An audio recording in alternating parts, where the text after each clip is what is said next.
नमस्कार, मी आरजे अमृता. मला काय वाटतं, प्रत्येक कविता ही एक मागणीच असते. तशीच एक मागणी आहे, फक्त एवढंच ते.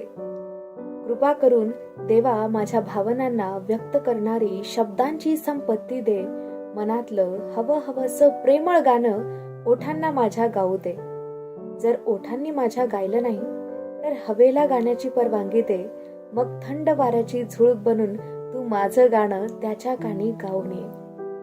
जर वाऱ्यानं त्याला कळलं नाही तर निळाभोर आकाशावर शुभ्र ढगांना लिहू दे.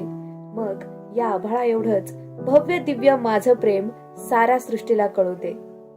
हृदयातलं प्रेम माझ्या तेव्हा पावसासंग बरसू दे. वसंतामधल्या कोवळ्या पालवी संग रोज नव्यानं बहरू दे. एकदा तरी देवा श्वास स्वर्गात मला घेऊ दे. दुसरं तिसरं काही नको, पण शेवटी श्वास सोडताना मिठीत त्याच्या राहू दे, मिठीत त्याच्या राहू दे. जर द्यावी वाटली भेट काही, जर द्यावी वाटली भेट काही, तर शेवटी एक अधिकार ओठांना माझ्या लाभू दे. माझ्या प्रेमाच्या अथांगतेच्या जाणीवेला गालावर त्याच्या उमटू दे, गालावर त्याच्या उमटू दे. फक्त एवढंच दे. ही कविता छान आहे, वाईट आहे, तुम्हाला कशी वाटली ते मला कमेंट करून सांगा. आणि पुढची कविता कोणत्या विषयावर ऐकायची ते सुद्धा कमेंट करून सांगा. चॅनलला नवीन असाल तर सबस्क्राईब करा, व्हिडिओला लाईक करा आणि शेअर करा.